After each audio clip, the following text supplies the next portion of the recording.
Big Boss season 9 Tamil. நான் Jackie Sekar, Jackie டிவிக்காக. இது 61வது நாள், 62வது எபிசோடு, 5/12/2025 அன்று ஒரு விஷயம் ஒன்று போயிட்டுருக்கு. பார்வதி எலிமினேஷனா அப்படின்ட்டு அது குறித்தான ஒரு விரிவான ஒரு பார்வையை இல்லை சின்னதாக ஒரு பார்வையை பார்க்கலாம். ஸோ இந்த தளத்தை இதுவரை சப்ஸ்கிரைப் பண்ணாதவங்க சப்ஸ்கிரைப் பண்ணுங்கள், லைக் கமெண்ட் ஷேர் பண்ணுங்கள். ஸோ விரிவான பார்வைக்கு ஸ்டார்ட் பண்ணுறஸ்.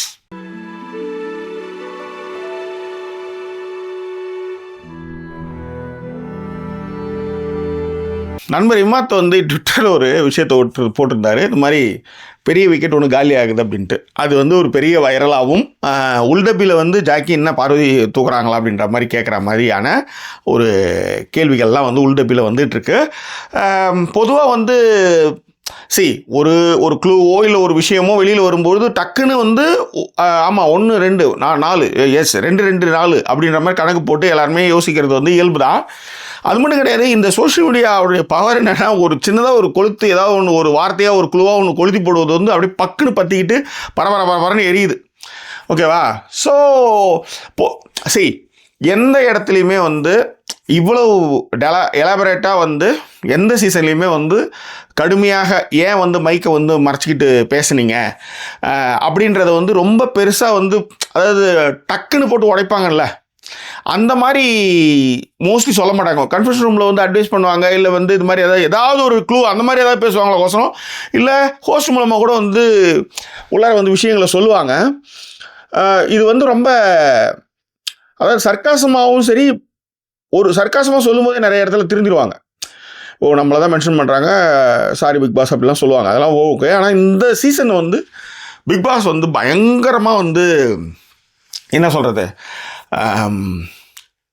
கண்டினியூஸாக அட்வைஸ், அதாவது குரலாகவே நான் பங்கெடுக்கிறேன் அப்படின்றதும் பிக் பாஸ் வீட்டை பொறுத்தவரையிலையும் என்னென்னா, அங்கே அடிச்சுக்கிறது தான் மெயின். ஸோ அங்கே அடிச்சுக்கிறது வந்து அவங்கள பொறுத்தவரையிலையும் கண்டென்ட் வந்துக்கிட்டே இருந்தால் அவங்க வந்து ஹாப்பி தான். ஓகே, பிக் பாஸ் குரல் போய் நீ தப்பு, இப்போ உதாரணத்துக்கு லிக்கு லிக்கு அதெல்லாம் சொல்கிறாங்கல்ல, அந்த மாதிரிலாம் பிக் பாஸ் வந்து சொல்ல மாட்டார். அங்கே இருக்கிற கண்டஸ்டன்ட் சொல்லுவாங்க. அதில் வந்து ஒருத்தவங்க வந்து எப்படியும் அதில் வந்து அழுகுனி ஆட்டம் ஆடுவாங்க.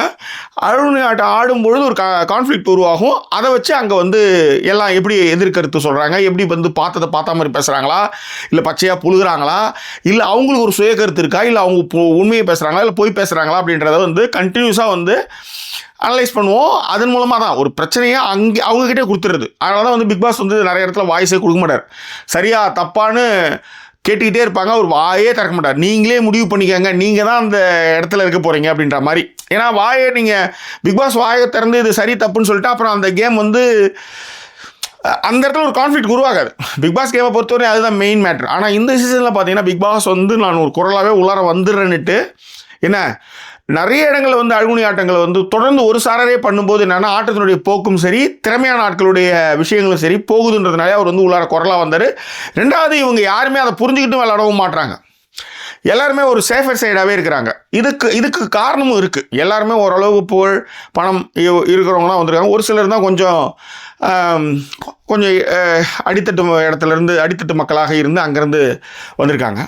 ஸோ அப்போ வந்து அந்த பேரை வந்து காப்பாற்றிக்கிறதுல எல்லாருக்குமே ஒரு முனைப்பு இருக்குது. இதுக்கு முன்னாடி பிக் பாஸ்லேயும் வந்து பேரை வந்து கெடுத்துட்டு போனதுனாலையும் அந்த பயம் அந்த விஷயங்கள்லாம் இருக்குது. அதனால தான் ஒரு வாட்டியும் ஹோஸ்ட் விஜய் சேதுபதி சார் வந்து சொல்கிறது என்னென்னா, அப்படி பேசி தான் பாருங்கள், அப்படி என்ன தான் ஆகிட போகுது அப்படின்ற மாதிரியான உத்வேகத்தையும் மற்ற விஷயங்களையும் சொல்கிறதுக்கு காரணம் அதுதான். ஆனால் இந்த சீசனை பொறுத்தவரையிலையும் பிக் பாஸ் என்ன பண்ணுறாருன்னா, குரலாக வந்து நான் வந்து பங்கு பெறேன்னு சொன்னதே வந்து இதை வந்து இந்த என்ன சொல்கிறது, இந்த யூகங்களுக்கெல்லாம் வந்து ஒரு விஷயமாக எடுத்துக்கிறாங்கன்னு வச்சுக்காங்களேன். ஸோ விஜய் பார்வதி உள்ளார வந்து நிறைய விஷயங்கள் அவங்க பண்ணிகிட்ருக்காங்க. எல்லா கருத்தையும் எதிர்க்கிறாங்க. முக்கியமாக பிக் பாஸை வந்து அவங்க மதிக்கிறதே இல்லை. அதான் உண்மை. ஏன்னா ஒரு குரல் கொடுத்தா அந்த குரலுக்கு வந்து ரம்யா அவ்வளோ சொல்லுவாங்க, பாஸ் இருக்கிறாரு, பாஸ் வெயிட் பண்ணுறாருன்னும் போது கூட அதை வந்து அவங்க வந்து கன்சிடரே பண்ணலை.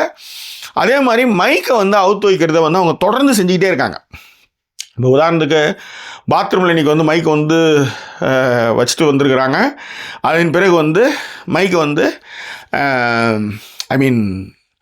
பிக் பாஸ் சொல்கிறாரு, இப்போ மைக்கை போட்டு வாங்க அப்படின்னு சொல்கிறாங்க. மறந்துட்டு வந்துட்டாங்க. அவங்க பாத்ரூம் போடுவாங்க, அப்புறம் திரும்ப போய் மைக் எடுத்து வராங்க. அப்போ அவங்க சொல்கிறாங்க, இந்த மாதிரி எனக்கு வந்து மீன் டைமாக எனக்கு வந்து ஒரு 30 மினிட்ஸ் வந்து ஒரு நாள் மைக் இல்லாமல் எனக்கு கொடுங்க. இப்போ சபரி கேட்குறாரு, மைக்கெல்லாம் கொடுத்து என்ன பண்ண போகிறது, பிக் பாஸ் வீடு அப்படின்னும் போது நான் அப்படி சொல்ல, எனக்கு யார் கூட பேசுவேன் அப்படின் போது அதையும் மழுப்புறாங்க. பார்வதி. ஸோ இப்போ என்ன பிரச்சனைனா இந்த மாதிரியான விஷயங்கள்லாம் இருக்குல்ல, இதெல்லாம் வந்து குமுலேட்டிவாக போட்டு கலெக்ட் பண்ணிக்கிறது. அது மட்டும் இல்லை, பிக் பாஸ் வந்து ஒரு ஸ்டேட்டஸ் போட, I strongly believe the universe is teaching me patience right now on all levels அப்படின்னு ஒரு ஸ்டேட்டஸ் போட பிக் பாஸ் கூட டக்குனு அது சோஷியல் மீடியாவில் வைரலாக. ஸோ இதனால தான் வந்து உள்ளார வந்து அவருடைய அந்த டார்ச்சர் வந்து அவரால் தாங்க முடியல போல இருக்குது அப்படின்னு சொல்லி, அதுக்கு யார் காரணம்னு சொல்லி இந்த மாதிரியான கற்பனைகள்லாம் ஒரு பக்கம் போயிட்டுருக்கு. இதுக்கு ஏன்னா என்ன நம்புறதுக்கும் ஒரு ரூமரை நம்புறதுக்குன்னு சில விஷயங்கள் நம்மளே யோசிச்சுக்கொள்ள, ஒன்றோட ஒன்று அவங்க கனெக்ட் பண்ணிகிட்ருக்காங்க. அதே மாதிரி பாரு வந்து மைக்கை வந்து 30 நிமிஷம் கேட்குறது, அந்த மாதிரியான விஷயங்கள், பேரை மதிக்காமல் போகிறது, பிக் பாஸ் குரலுக்கு வந்து மதிப்பு கொடுக்காமல் போகிறதுன்ற விஷயங்கள், திரும்ப திரும்ப அந்த தவறுகள் செய்கிறது. அப்படி பார்க்கும்போது இன்றைக்கி கூட தான் வந்து பியன்னாவும் சாண்ட்ராவும் பாத்ரூமில் வந்து மைக் இல்லாமல் போயிருந்தாங்க உங்களுக்கு. அது என்னென்னு விசாரித்து சொல்லுங்கள் அப்படின்னு சொல்லி ரம்யா கிட்டே கேட்கும்போது ஹெல்ப் பண்ண போனேன், அதுக்கு நீங்கள் ட்ரெஸ்ஸிங் ரூம்லேயே பண்ணியிருக்கலாமே அப்படின்ட்டு ஏதோ அதை பற்றின ஒரு கான்ஃபிடென்ட்டாக அந்த வீட்டில் நடந்ததுன்னு வச்சுக்கோங்க. அது சும்மா அந்த மைக்கான விஷயத்துக்காக சொல்கிறேன். ஸோ அதனால் வந்து ஒவ்வொருத்தவங்களும் ஒரு மாதிரியான விஷயங்களை கற்பனை பண்ணிகிட்டு இருக்காங்கன்னு வச்சுக்காங்களேன். அப்போ உண்மையிலே இது நடக்குமா நடக்காதா அப்படின்னு நீங்கள் கேட்கலாம். எதுவும் நடக்கலாம். எது எப்படி சொல்கிறது, ஓடவும் முடியாது, ஒளியவும் முடியாது, இப்போ புரிஞ்சிக்கவும் முடியலன்றதுக்கு மாதிரி அந்த டைட்டிலுக்கு ஏற்ற மாதிரி கூட ஏதாவது முடிவுகள் எடுக்கலாம், செய்யலாம், போகலாம், வரலாம். ஸோ பார்வை எலிமினேட் ஆகலாம் அப்படின்ற இது வந்து என்னை பொறுத்தவரையிலும் நான் பெருசாக அந்த அளவுக்கு நம்பலை, அப்படி தான் நான் சொல்ல முடியும். ஸோ பார்வதி எலிமினேஷன் அப்படின்னு ஒரு விஷயம் ஒன்று ஓடிட்டு இருந்ததில் 60-70 நான் சொல்லியிருந்தேன் இல்லையா, அதே தான் 60% இல்லை 70% இருக்கும். அப்படின்னா கூட காரணங்கள் பார்த்தீங்கன்னா வீட்டு உள்ளார போடுற விஷயங்கள், கான்ஃப்ளிக்ட்லாம் வந்து பார்வதி வந்து செய்கிறது வந்து கேள்விகளுக்கு இல்லை. ஏன்னா அது வீட்டுக்குள்ளார நடக்கிற விஷயங்கள்.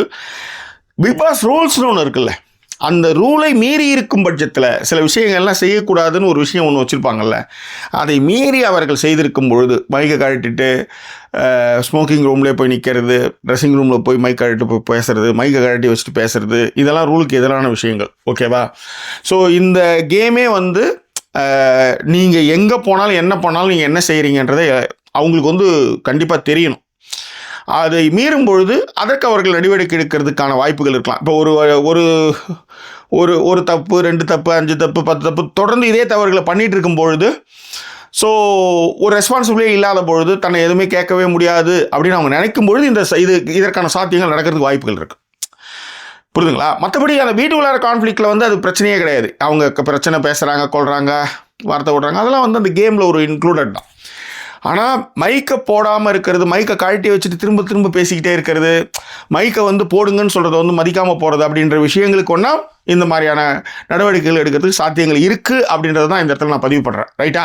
ஸோ அதனால் இந்த ரூமர் வந்து உண்மையாகிறதுக்கும் வாய்ப்பு இருக்குது, பொய்யாக இருக்கிறதுக்கும் வாய்ப்பு இருக்குது. பொய்யாகிறதுக்குன்னா அவங்க எடுக்கிற முடிவு, உண்மையாகிறதுக்குன்னா நான் சொன்ன மாதிரி அந்த 60-70க்கு வந்து அந்த ரூலை மீறும் பொழுது, அங்கே அவங்க சொல்கிற விஷயங்களை கேட்காத பொழுது அவங்க செய்கிறதுக்கு நிறைய 100% வாய்ப்பே இருக்குது. ஏன்னா நான் ஒரு விஷயம் ஒன்று சொல்கிறேன், நான் சொல்கிற விஷயத்தை நீங்கள் கேட்கவே மாட்டீங்க, அதை மதிக்கவே மாட்டீங்கன்னா அப்போ நான் அதை என்ன முடிவு எடுப்பேன் சொல்லுங்கள்? அதுதான். ஓகேவா?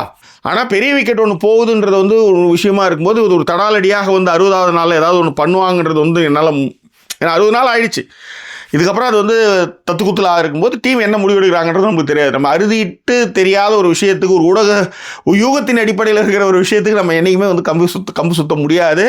ஆனால் இது எதற்கான வீடியோ அப்போ அப்படின்னீங்கன்னா, தொடர்ந்து நம்மளுக்கு வந்து இன்பாக்ஸில் வந்து நம்மளை வந்து இது மாதிரி தான் நான் அப்படியான்னு கேட்கும்போது நம்மளுக்கு வந்து நம்மளுக்கு வந்து அதுக்கு ஒரு வீடியோ போட்டு எக்ஸ்பிளைன் பண்ணல, இப்படிலாம் நீங்கள் நினைக்கிறதுனால இப்படிலாம் நீங்கள் யோசிச்சுட்டு போகிறீங்க, ஒருவேளை அப்படி இப்படி இருக்கலாம், அப்படி இப்படி இருக்கலாம். என்னடா இது இந்திய என்னது வெதர் சொல்கிற மாதிரி, அரசாங்க வெதர், வானிலை ஆய்வு மையம், அது வரலங்க டக்குன்னு எனக்கு. வானிலை ஆய்வு மையம் சொல்கிற மாதிரி மழை மிதமான முதல் கனமான, அதாவது கரெக்டாக அறுதிட்டு சொல்லவே மாட்டாங்க. சொல்லியும் தமிழ்நாடு வெதர்மேன் 2015 வந்ததுக்கப்புறம் தான் அறுதிட்டு குளம்பேட்டில் மழை பெய்யணும், மழை நாளைக்கு பெய்யும், இன்றைக்கி நைட்டு வரும், ஒரு வேளை காற்றுல போயிடுச்சு, காலைல ஸ்கூலுக்கு கிளம்புங்க அப்படின்றதெல்லாம் தமிழ்நாடு வெதர்மேன் வந்ததுக்கப்புறம் தான் நடந்தது. இல்லைனா மிதமான முதல் கனமான மழை ஏதாவது ஒன்று சொல்லு, என்றைக்கு வரும், எப்போ வரும் சொல்லவே இல்லை. ஏன்னா கடைசி வரலையும் என்னென்னா, நான் சொன்னது வந்து நான் எல்லாம் மிதமாக நம்ம கனமானவையும் சொல்லியிருந்தேன்ல, சரி மிதமானவன்னு சொல்லியிருந்தால கம்மியாக பிஞ்சிருப்பார் அப்படின்ற மாதிரி நீ எடுத்துக்கிற மாதிரி தான் வந்து ஒரு ஸ்டேட்மெண்ட்டே வந்து ஒரு அறுதி டு இறுதியாக சொல்ல முடியாத மாதிரி தான் இந்த வீடியோவும். காரணம் எனக்கு தெரியாதுன்னு சொல்கிறது தான் இது. புரியுதுங்களா? நீங்கள் நினைக்கிற மாதிரியான விஷயங்கள் நடக்கிறதுக்கும் வாய்ப்பு இருக்குது. ஆனால் என்னை பொறுத்தவரைக்கும் கம்மி தான். ஒரு 70% இதுதான் நான் சொல்லக்கூடிய ஒரு விஷயம். இது குறித்தான உங்கள் கருத்துக்களை தான் நான் அது பண்ணி உங்களை தெரிவிப்பதுங்க. இன்னும் வேறு ஒரு எபிசோட் உங்களை நான் சந்திக்கிறேன். அது ஒரு நன்றி கூறி வருது உங்கள் ஜாக்கி சேகர். நன்றி, வணக்கம்.